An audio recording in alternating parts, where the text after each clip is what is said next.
آیت نمبر 87۔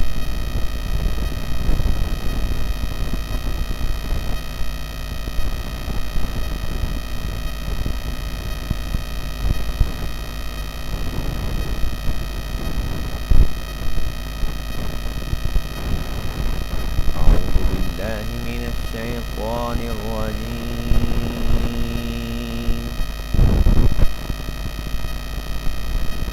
بسم اللہ الرحمن الرحیم۔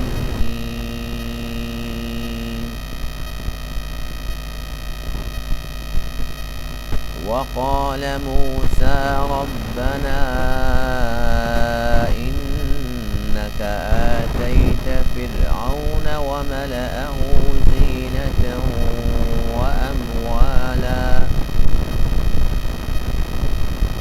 زينة وأموالا في الحياة الدنيا ربنا ليضلوا عن سبيلك ربنا اطمس على أموالهم واشدد على قلوبهم فلا يؤمنوا حتى يروا العذاب الأليم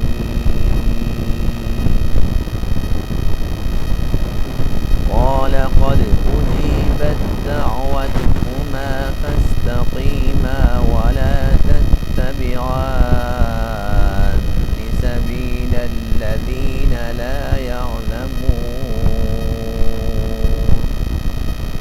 صدق اللہ العظیم۔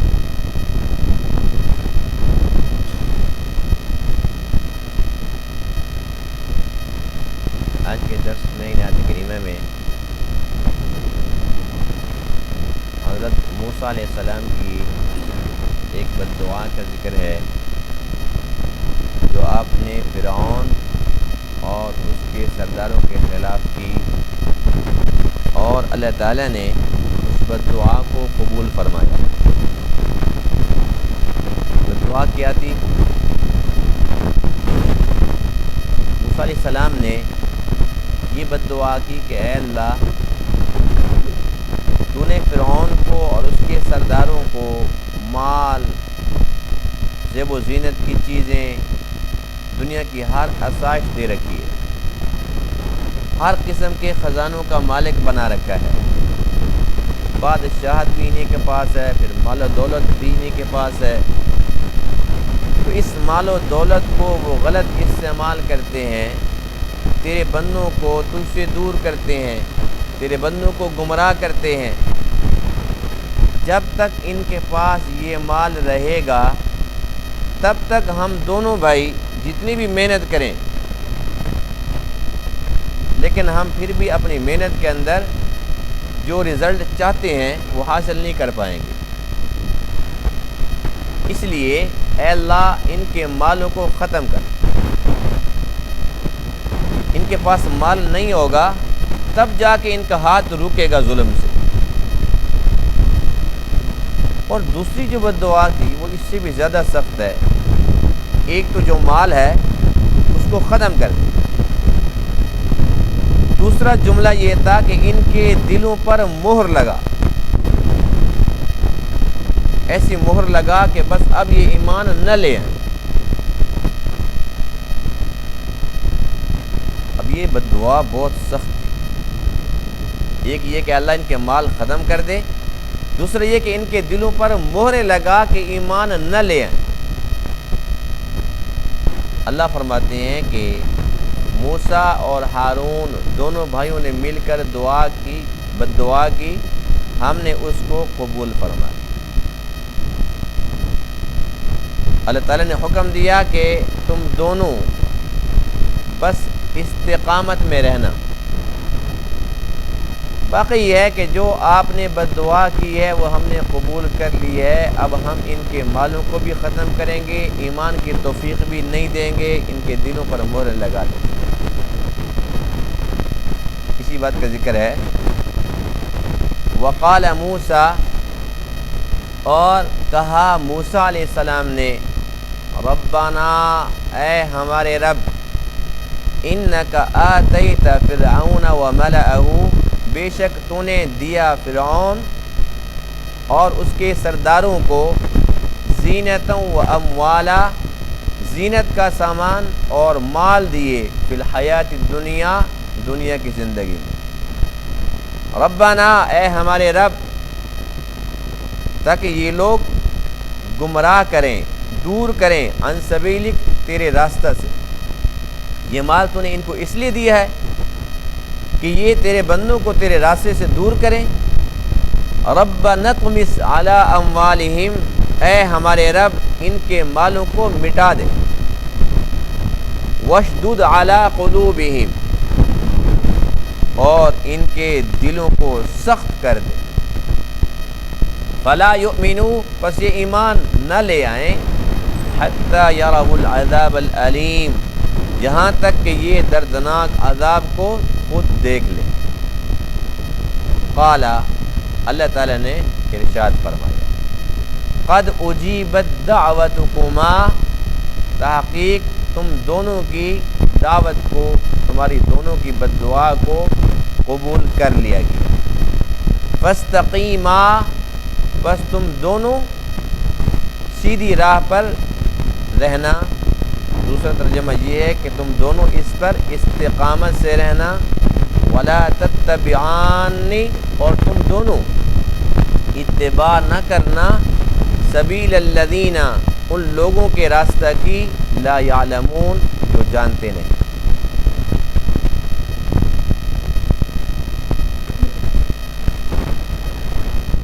موسیٰ علیہ السلام نے فرعون اور فرعونیوں کے خلاف بد دعا کیوں کی؟ اللہ کے نبی تو دعائیں کرتے ہیں نا، لیکن آپ اللہ کے نبی تھے، بد دعا کی کیوں کی؟ پہلی بات یہ ہے کہ جب اللہ کے نبیوں کو یقین ہو جاتا ہے کہ اب یہ لوگ راہ راست پر آنے والے نہیں ہیں، تب اللہ کے نبی ان کے خلاف بد دعا کرتے ہیں۔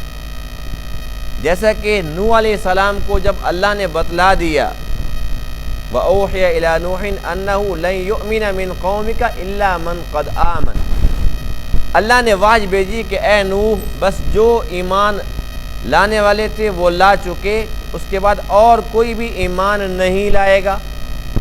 آپ کو تسلی ہو گئی کہ یہ اللہ کا اٹل فیصلہ ہے کہ اب اور کوئی نیا داخل نہیں ہوگا اسلام میں۔ تب آپ نے بد دعا کی، رب لا تذر علی الارض من الکافرین دیارا، اے اللہ پھر زمین پر کسی کافر کو چلتا پھرتا نہ چھوڑ۔ انک ان تذرہم یضلوا عبادک، اگر تو نے چھوڑ دیا تو تیرے دوسرے بندوں کو بھی گمراہ کریں گے۔ جو میری محنت ہے، جو 80-82 ہیں، انہوں نے تو آنا نہیں، ان میں سے نہ کوئی واپس چلا جائے۔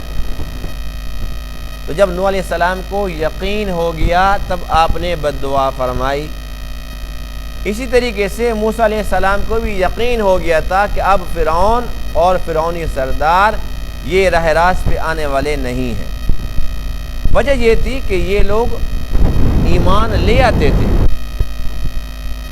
اور اس کے بعد پھر کافر بن جاتے تھے۔ پھر جب اللہ کی طرف سے ان کے اوپر کوئی آزمائش اترتی تو پھر آتے موسیٰ علیہ السلام کے پاس، اے موسیٰ ہمارے لیے دعا تو کر دے، ہمارے لیے دعا کر دے۔ اور پھر یہ وعدہ کرتے تھے کہ اب اگر یہ مصیبت ختم ہو گئی تو بس اس کے بعد ہم کیا کریں گے؟ پکے مومن بن جائیں گے۔ لَإِن كَشَفْتَ عَنَّا الرِّجْزَ لَنُؤْمِنَنَّ لَكَ، ہم پکے مومن بن جائیں گے، بس اب یہ مصیبت ٹال کسی طریقے سے۔ موسیٰ علیہ السلام پھر دعا کرتے تھے، مصیبت ٹل جاتی تھی، اس کے بعد وہ کہتے تھے بس ختم بات۔ تو اس طریقے سے کئی مرتبہ یہ ایمان لائے، پھر اس کے بعد پھر مرتد، پھر لائے ایمان، پھر مرتد۔ انہوں نے تماشا بنا لیا تھا، اس لیے کافروں سے بڑے کافر ہو گئے تھے۔ جب موسیٰ علیہ السلام نے دیکھا کہ ان لوگوں نے تو ایمان کو ایک مذاق سمجھ رکھا ہے، صبح ایمان لاتے ہیں، شام کے ٹائم پھر کافر بن جاتے ہیں، شام کو ایمان لاتے ہیں، صبح کے ٹائم پھر کافر بن جاتے ہیں، تب آپ نے پھر یہ بد دعا کی کہ اے اللہ یہ لوگ راہ راست پہ آنے والے تو ہیں نہیں۔ پھر تو نے ان کو جو اتنے خزانے دے رکھے، ان کو بادشاہ سے نوازا ہوا ہے، اتنا زیادہ ان کے پاس مال ہے، زیب و زینت کی چیزیں ہیں۔ اب ظاہر ہے کہ یہ لوگ تو مغرور ہو چکے ہیں، مال کے نشے کے اندر اندھے ہوئے پڑے ہیں، بندے کو بندہ نہیں سمجھتے۔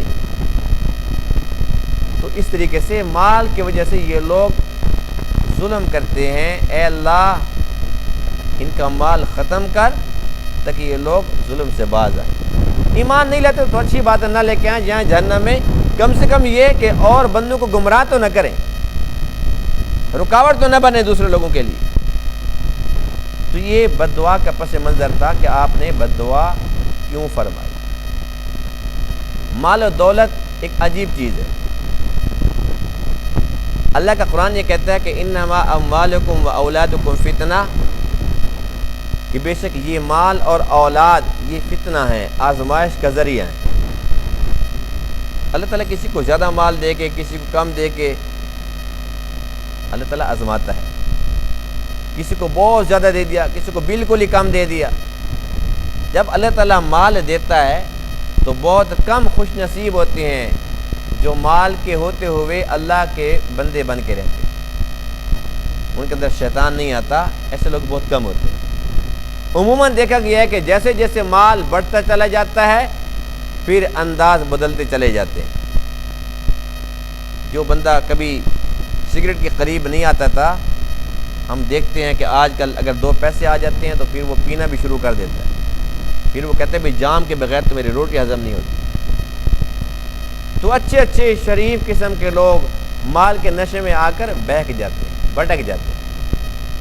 تو مال کا نشہ بڑا خطرناک نشہ، اور مال کی محبت اتنا بڑا فتنہ ہے کہ آج کل مال کی محبت میں رشتوں کے پہچان بھی ختم ہو گئی ہے۔ بھائی بھائی کا دشمن، باپ بیٹے کا دشمن، بیٹا باپ کا دشمن۔ ہر روز اخباروں میں، ٹی وی کے اندر کیا خبریں چل رہی ہیں جی، بیٹے نے باپ کو قتل کر دی، باپ نے بیٹے کو قتل کر دیا۔ تنازع کیا تھا؟ دکان کا رولا تھا، مکان کا رولا تھا، رقبے کا مسئلہ تھا، اتنے ایکڑ اس نے قبضہ کر لیا تھا، یہ رولے۔ یعنی کہ مال کی محبت میں اتنے قریبی رشتے وہ ختم ہو گئے، کہتے خون سفید ہو گیا۔ ایسی بات کہ نہیں، تو مال آ جائے اور پھر انسان انسانیت میں رہے، اللہ کا بندہ بن کر رہے، ایسا بہت کم ہوتا ہے۔ تو اسی طریقے سے چونکہ فرعون اور فرعونی جو سردار تھے وہ بڑے مالدار تھے، ان کے پاس مال تھا، مال کا نشہ تھا، مال کے نشے کے اندر پھر وہ ظلم کرتے تھے، لوگوں کو ستاتے تھے۔ خود موسیٰ علیہ السلام کو، ہارون علیہ السلام کو ستاتے تھے، جو ایمان لاتا تھا اس کو سزائیں دیتے تھے۔ تو اسی وجہ سے موسیٰ علیہ السلام نے بد دعا کی کہ اے اللہ بس یہ مال ختم کرے گا تو یہ اپنی اوقات یاد کریں گے، جب تک ان کے پاس مال ہے اسی طریقے سے اگر مال رہا تو ہم جتنی بھی محنت کر لیں لیکن یہ لوگ اپنی حرکتوں سے باز آنے والے نہیں ہیں۔ ہماری ساری محنت پہ یہ لوگ پانی پھیر دیتے ہیں۔ کتنی محنت سے ایک بندے کو سمجھاتے ہیں، وہ بندہ راہ راست پہ آ جاتا ہے، ایمان قبول کر لیتا ہے، یہ اس کو بلاتے ہیں، اس کو پھر تنگ کرتے ہیں، مارتے ہیں، سزائیں دیتے ہیں، اور وہ پھر جاتا ہے۔ اللہ تعالیٰ مال دے تو عافیت والا دے، خیر و برکت والا دے۔ ہر بندہ چاہتا تو یہ کہ میرے پاس مال آ جائے، اور میرے پاس مال آ جائے، ہر بندے کی چاہت ہے کہ میرے پاس زیادہ سے زیادہ آ جائے۔ اللہ تعالیٰ فرماتے ہیں وَلَوْ بَسَطَ اللَّهُ الرِّزْقَ لِعِبَادِهِ لَبَغَوْا فِي الْأَرْضِ، اے میرے بندو جتنا تمہاری خواہش ہے اس سے کئی گنا بڑھا کر دے سکتا ہوں۔ اللہ دے سکتا ہے کہ نہیں دے سکتا؟ اللہ فرماتے ہیں کہ اگر میں اسی طریقے سے رزق کو کھول دوں، جتنا تم چاہتے ہو اس سے بھی زیادہ تمہیں دے دوں، دے سکتا ہوں، لیکن اگر ایسے کر لیا لَبَغَوْا فِي الْأَرْضِ، زمین کے اندر بغاوت فساد ہو جائے گا۔ وَلَٰكِن يُنَزِّلُ بِقَدَرٍ مَّا يَشَاءُ، اور لیکن اللہ تعالیٰ کتنا اتارتا ہے جتنا وہ بہتر سمجھتا ہے۔ اللہ جس حال میں رکھے الحمدللہ۔ جتنا مال زیادہ آتا ہے نا، ہم سمجھتے ہیں کہ اتنا مزہ ہوگا، اتنا بدمزگی ہوتی ہے۔ جتنا مال زیادہ آتا ہے اتنی زیادہ بے سکونی ہوتی ہے۔ سکون مال میں نہیں ہے۔ اگر مال میں سکون ہوتا اللہ سب سے زیادہ مال اپنے نبیوں کو دیتا۔ دیتا کہ نہ دیتا؟ لیکن دیا نہیں دیا، فقر و فاقہ. اور یہ کوئی اضطراری نہیں تھا، اختیاری تھا. اللہ بھی چاہتے تھے کہ یہ ہر وقت ہماری طرف متوجہ رہے. اللہ کے نبی بھی یہی چاہتے تھے کہ ہر وقت اس کی طرف متوجہ رہے. جب پیٹ بھرا ہوتا ہے نا پھر کچھ نظر آتا ہے، جب بھوک لگتی پھر اللہ یاد آتا ہے کہ نہیں آتا؟ تو اس لیے اللہ تعالیٰ جتنا دے الحمدللہ، خدا نہ خواستہ جتنا ہم چاہتے ہیں اللہ تعالیٰ اگر وہ دے دے، کیا پتہ کہ ہم ایمان ہی چھوڑ بیٹھے، کیا پتہ کہ ہم اللہ کے گھر میں آنے ہی چھوڑ بیٹھے، اللہ کے سامنے یہ سجدے کرنا یہ بھی بھول جائیں، اللہ کو ہی بھلا بیٹھے. اس لیے بس اتنا ہو کہ ہم اللہ تعالیٰ کو بھولیں، اللہ کے بندگی سے غافل نہ ہوں، عافیت والا ہو، کسی کے بس محتاج نہ ہوں، اتنا ہو کہ بس صرف اسی کے محتاج رہے. بہرحال موسیٰ علیہ السلام نے جب بد دعا کی، ربنا اطمس علی اموالہم، اے ہمارے رب ان کے مالوں کو مٹا دے، اللہ نے مٹا دی. اور ایسے مٹایا کہ ان کے پاس جو کھانے پینے کی چیزیں تھیں وہ سب کے سب مٹ گئی، کھانے کے قابل نہیں رہی، پتھر بن گئی. حضرت عمر بن عبد العزیز رحمہ اللہ، ان کے دور میں آپ نے اپنے ایک غلام کو بلایا اور مصر کے اندر سے نا ایک تھیلی، ان کو پرانے دور کی ایک تھیلی ملی تھی، غلام کو بلایا کہ اس کو لے آؤ. اس کو جب کھولا گیا تو اس کے اندر سے کیا نکلا؟ انڈے تھے اور چنے تھے شکل میں، لیکن وہ کیا بنے ہوئے تھے؟ پتھر بنے ہوئے. انڈے بھی پتھر کے، جو چنے تھے وہ بھی پتھر کے. تو یہ موسیٰ علیہ السلام کی بد دعا کا ثمر تھا کہ کھانے پینے کی جو چیزیں تھیں وہ کھانے پینے کے قابل نہ رہی، اللہ نے ان کو پتھر بنا دیا. یہ بد دعا تھی نا، ربنا اطمس علی اموالہم، اے اللہ مٹا دے ان کے مالوں کو. اللہ نے کیسے مٹایا؟ اللہ قادر ہے کہ نہیں؟ اللہ نے سب کچھ کو مٹا دیا. انڈا ہے کھا کے دکھاؤ، چنے ہیں کھا کے دکھاؤ، یہ تو پتھر کے ہو گئے. تو جب اللہ تعالیٰ دیتا ہے اور انسان اپنی اوقات بھول جاتا ہے اور رب کے ساتھ مقابلے پہ اتر آتا ہے، بغاوت پہ اتر آتا ہے، پھر اللہ تعالیٰ سزا دیتا ہے، اللہ تعالیٰ اس کے مال کو ختم کر دیتا ہے. اور پھر وہ پریشان ہو جاتا ہے کہ اب میں کیا کروں، کچھ بھی کر. دوسری بد دعا یہ تھی، وَاشْدُدْ عَلَىٰ قُلُوبِهِمْ، ان کے دلوں کو سخت کر دے. دلوں کا سخت ہو جانا یہ اللہ کا عذاب ہے. کسی کا اگر دل نرم ہے اسے اللہ کا شکر ادا کرنا چاہیے. دلوں کا سیاہ ہو جانا، دلوں کا سخت ہو جانا، پتھر دل ہو جانا، یہ اللہ کی ناراضگی ہے، اللہ کی طرف سے عذاب ہے، سزا ہے. جب دل سخت ہو جاتا ہے پھر حق بات سمجھ آتی ہے، پھر انسان اندھا ہو جاتا ہے. جیسے کہ قرآن مقدس میں ہے، بار بار اللہ فرماتے ہیں بل طبع اللہ علیہا بکفرہم، اللہ تعالیٰ نے مہر لگا دی ان کے کفر کے سبب. ختم اللہ علی قلوبہم، اللہ نے مہر لگا دی ان کے دلوں پر، وعلی سمعہم، ان کے کانوں پر، وعلی ابصارہم غشاوہ، آنکھوں کے اوپر پردے ڈال دی، حق بات نہ سنتے ہیں، نہ دیکھتے ہیں، نہ سمجھتے ہیں. تو دلوں کا سخت ہو جانا یہ اللہ کا عذاب ہے. اور یہ بد دعا تھی موسیٰ علیہ السلام کی، اللہ ان کے دلوں کو سخت کر دے، اتنا سخت کر فلا یؤمنو، کہ ایمان نہ لے کے آئیں. دیکھو حالانکہ آپ کی تو کیا محنت تھی کہ سارے کے سارے بندے ایمان لے آئیں، لیکن ان کی حرکتیں ایسی تھی کہ آپ نے بد دعا کر دیا، اللہ بس یہ نہ لے کے آئیں. جو تماشا بنا کے کھڑے ہوئے ہیں، صبح ایمان لاتے ہیں، شام کو پھر جاتے ہیں، شام کو آتے ہیں، پھر صبح پھر تماشا. فرمایا کہ بس نہ لے کے آئیں ایمان، ان کے ایمان کی ضرورت نہیں ہے. حتیٰ یروا العذاب العلیم، یہاں تک کہ دردناک عذاب کو خود دیکھیں. ظاہر ہے کہ جب اللہ کا عذاب آ جاتا ہے، انسان اپنی آنکھوں سے دیکھ لیتا ہے، تب تو ایمان لائے بھی تو وہ معتبر نہیں ہوتا۔ اب اگر توبہ کرنا چاہے بھی تو توبہ قبول نہیں ہوتی۔ جب اپنی آنکھوں سے دیکھ لیتا ہے، جب پردے ہٹ جاتے ہیں، پھر توبہ کے دروازے بند ہو جاتے ہیں۔ یہ بد دعا تھی۔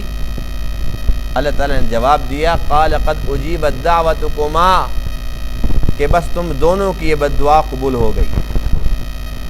اب یہاں پر دیکھیے قرآن مقدس میں آج کے درس کے اندر جو پہلا لفظ کیا تھا، وقال موسیٰ، بد دعا کس نے کی تھی؟ جی موسیٰ علیہ السلام۔ بد دعا کی موسیٰ علیہ السلام نے، اللہ فرماتے ہیں کہ تم دونوں کی قبول ہو گئی۔ دوسرا کون آ گیا؟ حضرت ہارون علیہ السلام۔ یعنی کہ بد دعا تو موسیٰ کر رہے ہیں نا، وقال موسیٰ، موسیٰ علیہ السلام نے کہا ربنا، اے ہمارے رب۔ بد دعا تو موسیٰ علیہ السلام کر رہے ہیں، اللہ کا قرآن یہ کہتا ہے کہ تم دونوں کی بد دعا قبول ہو گئی ہے۔ مفسرین کرام نے اس میں یہ نقطہ لکھا ہے کہ موسیٰ علیہ السلام بد دعا کر رہے تھے، ہارون آمین کہہ رہے۔ ہارون کیا کہہ رہے تھے؟ جو بد دعا موسیٰ علیہ السلام کر رہے تھے، ہارون آمین کہہ رہے تھے، تو دونوں نے مل کر بد دعا کی۔ بات سمجھ آ گئی ہے؟ اسی سے پھر ایک اور مسئلہ بھی سمجھ آ گیا کہ ہم نماز کے اندر سورہ فاتحہ پڑھتے ہیں کہ نہیں پڑھتے؟ جب امام پڑھتا ہے تو امام کے پیچھے حکم کیا ہے کہ تم نہ پڑھو، یہی حکم ہے نا؟ امام کے پیچھے خاموش رہو۔ اب مقتدی کیا کریں گے؟ امام جب پڑھتا ہے نا وَلَضَّالِّينَ، تو مقتدی کیا پڑھتے ہیں؟ آمین۔ جب وہ آمین کہتے ہیں تو گویا کہ انہوں نے بھی سورہ فاتحہ پڑھ لی ہے۔ جس طریقے سے موسیٰ علیہ السلام نے بد دعا کی، حضرت ہارون نے آمین کہا، اللہ کہتے ہیں کہ دونوں نے کی۔ تو اس سے پتہ چلتا ہے کہ جب امام سورہ فاتحہ پڑھتا ہے اور مقتدی کہتے ہیں آمین، تو بس اس کو پڑھنے کی ضرورت نہیں ہے، اس نے بھی پڑھ لی۔ سورہ فاتحہ دعا ہے نا، امام نے دعا مانگی، مقتدی نے کہا آمین، دونوں نے مانگی۔ تو اس لیے جو لوگ اس پہ اعتراض کرتے ہیں کہ دیکھو جی دعا ہے، سورہ فاتحہ کے بغیر نماز نہیں ہوتی، تو ہم ان سے گزارش کرتے ہیں کہ اس میں کوئی شک والی بات نہیں ہے کہ سورہ فاتحہ کے بغیر نماز نہیں ہوتی، لیکن تب جب انسان اکیلا نماز پڑھتا، یہ لازم ہے کہ وہ پڑھے۔ لیکن جب امام نماز پڑھا رہا ہے، اس کے پیچھے مقتدی پڑھ رہا ہے، اب اس کو پڑھنے کی ضرورت نہیں ہے، آمین کہہ کے اس دعا کے اندر یہ بالکل پورا کا پورا شامل ہوگا۔ اس نے گویا کہ پڑھ لی ہے۔ اور کیوں کہتے ہیں کہ تم نہ پڑھو؟ وجہ اس کی یہ ہے کہ جب اللہ کے نبی نے فرمایا من کان لہ امام فقراءۃ الامام لہ قراءۃ، کہ جس کا امام ہے تو امام کی قراءت اس کی قراءت ہے۔ اور جب اللہ کا قرآن کہتا ہے اذا قرئ القرآن فاستمعوا لہ وانصتوا، جب قرآن پڑھا جائے کان لگا کے سنو، ایک حکم ہے سنو، دوسرا ہے وانصتوا، خاموش رہو۔ تو جب امام سورہ فاتحہ پڑھتا ہے تو مقتدیوں کے لیے اللہ کا حکم یہی ہے کہ تم کان لگا کر سنو اور خاموش رہو۔ جب تک ہم خاموش نہیں رہیں گے، خود بھی ساتھ بولتے رہیں گے، تو پھر کان لگا کے سنیں گے کیسے؟ ہم کسی کے ساتھ اگر ہم بات کر رہے ہیں تو اس دوران کیا ہوتا ہے کہ ہم کان لگا کر سنتے ہیں، پھر جب وہ چپ ہوتا ہے پھر ہم بولتے ہیں۔ اگر ہم ساتھ ساتھ بول بھی رہے ہیں اور کہہ رہے جی آپ بات کرو میں سن رہا ہوں، وہ کہہ کہ بس جی کیسے سن رہے ہو؟ تو امام جب قرات کرتا ہے تو مقتدی کے لیے حکم کیا ہے کہ وہ اس کی قرات کو کان لگا کر سنے اور خاموش رہے۔ تو وہ سورہ فاتحہ امام پڑھتا ہے، یہ کہتے ہیں آمین، تو دونوں نے پڑھ لی، دونوں کی قبول ہو گئی۔ تو موسیٰ علیہ السلام نے دیکھو یہ جو بد دعا کی تھی، اللہ فرماتے ہیں کہ میں نے اس کو قبول کر لیا، فاستقیما، بس اب تم اپنے کام کے اندر پکے رہنا، ان کا بندوبست میں خود کر لو۔ مال بہت بڑا فتنہ ہے، ہر دور میں فتنہ رہا ہے اور ہر دور میں رہے گا یہاں تک کہ قیامت قائم ہو جائے۔ اور اس وقت جس وقت ہم جی رہے ہیں اس دور کے اندر تو واقعی بہت بڑا فتنہ ہے۔ تو اس لیے ہمیں چاہیے کہ ہم اللہ تعالیٰ سے یہ دعا کرتے رہیں کہ یا اللہ ہمیں اس فتنے سے محفوظ رکھ، بس عافیت، حلال اور رزق طیب ہو، ایسا نہ ہو کہ جس کے اندر پرواز میں کوتاہی ہو، اللہ تعالیٰ کی بندگی کے اندر کوتاہی ہو، ایسا رزق اللہ تعالیٰ سے نہیں مانگنا چاہیے۔ اور دوسرا یہ کہ ہم اس چیز کا اہتمام کریں، معلوم نہیں کہ زندگی کتنی ہے، کہ ہمارے پیٹ میں یا ہماری اولادوں کے پیٹ میں کسی اور کا حق نہ جائے، اس کا خیال کرنا چاہیے کہ نہیں کرنا چاہیے؟ جو لوگ اس کا خیال نہیں کرتے وہ کہتے ہیں جی بس آ جائے، جس کا بھی ہے آنے دو، جس اولاد کے لیے وہ جمع کرتے رہتے ہیں بالآخر وہ اولاد نافرمان ہو جاتی ہے، اور وہ مال نہ اس اولاد کے نصیب ہوتا ہے نہ اس کے والدین کے نصیب ہوتا ہے، دونوں لڑتے لڑتے مر جاتے ہیں اور وہ کسی اور کے ہاتھ میں چلا جاتا ہے۔ اس لیے اللہ تعالیٰ سے پناہ مانگنی چاہیے ایسے مال سے جس کے اندر انسانوں کے رشتے ختم ہو جائیں، رشتوں کی پہچان ختم ہو جائے، آپس کی محبتیں ختم ہو جائیں۔ جتنا بھی انسان جمع کر لے، جیسے اللہ کا بلاوا آتا ہے نا کہ آ جاؤ، بس پھر سنبھلنے کا موقع نہیں ملتا، یار تھوڑا سا اٹھا لوں، یہ چلو لے کے تو نہیں جا سکتا، یہ کہہ دوں کہ فلاں کو دے دینا، یا وہ یہ کہہ دے کہ اللہ کے راہ میں ہی خرچ کر دینا۔ اللہ کا قرآن کہتا ہے کہ جب وہ وقت آتا ہے نا، اس وقت انسان کہتا ہے رب لولا اخرتنی الی اجل قریب، تھوڑی سی مہلت دے دیتا، فاصدق، کچھ صدقہ خیراتی کر لیتا، واکن من الصالحین، اور تھوڑا سا میں نیک بن جاتا، کوئی نیکی کے کام کر لیتا۔ اللہ فرماتا ہے کہ نہیں، وقت ختم ہو۔ اس لیے سانسوں کا اعتبار نہیں ہے، پتہ نہیں کتنے ہیں، کب تک ہیں، کوئی پتہ نہیں ہے۔ تو اس لیے کسی کا حق کھانا بھی نہیں ہے اور سوچنا بھی نہیں ہے کھانے کا، بس اللہ تعالیٰ جتنا دے اپنے خزانے سے دے، رزق حلال دے اور رزق طیب دے، پاکیزہ اور عافیت والا دے، اس کی کوئی تخصیص نہیں کہ تھوڑا ہو یا زیادہ ہو، بس عافیت والا ہو، جس میں خیر و برکت ہوتی ہے وہ تھوڑا بھی زیادہ ہے، اور جو حرام کے وہ زیادہ بھی تھوڑا ہے۔ تو بس اللہ تعالیٰ سے ہم عافیت والے رزق مانگتے ہیں، وہ نہیں مانگتے جو فرعون کے پاس تھا اور فرعونیوں کے پاس تھا، اس کے سرداروں کے پاس تھا، جس کی وجہ سے وہ خود بھی گمراہ ہوئے، دوسروں کو بھی گمراہ کیا۔ آج ہم نے ان کا ذکر کیا تو ذکر شر کیا، ذکر خیر نہیں کیا۔ آج ان کی نفرت اور بڑھ گئی ہے کہ بڑے بدبخت تھے، بہت برے لوگ تھے، ان کا ذکر برے الفاظ سے ہم کر رہے ہیں۔ اگر خدا نہ خواستہ ہم بھی وہی حرکتیں کرتے ہیں، ہمارے پاس 2 ٹکے آ جاتے ہیں اور اس کے بعد ہم اپنے اوقات بھول جاتے ہیں، کل کو جب ہم مر جائیں گے تو ہمارے پیچھے بھی ہمارا ذکر شر ہوگا، ذکر خیر نہیں ہوگا۔ اس لیے ہمیں چاہیے کہ ہم ایسے کام کر کے جائیں، اللہ کی مخلوق ہم سے خوش ہو، اللہ کی مخلوق خوش ہوگی تو اللہ بھی خوش ہو جائے گا۔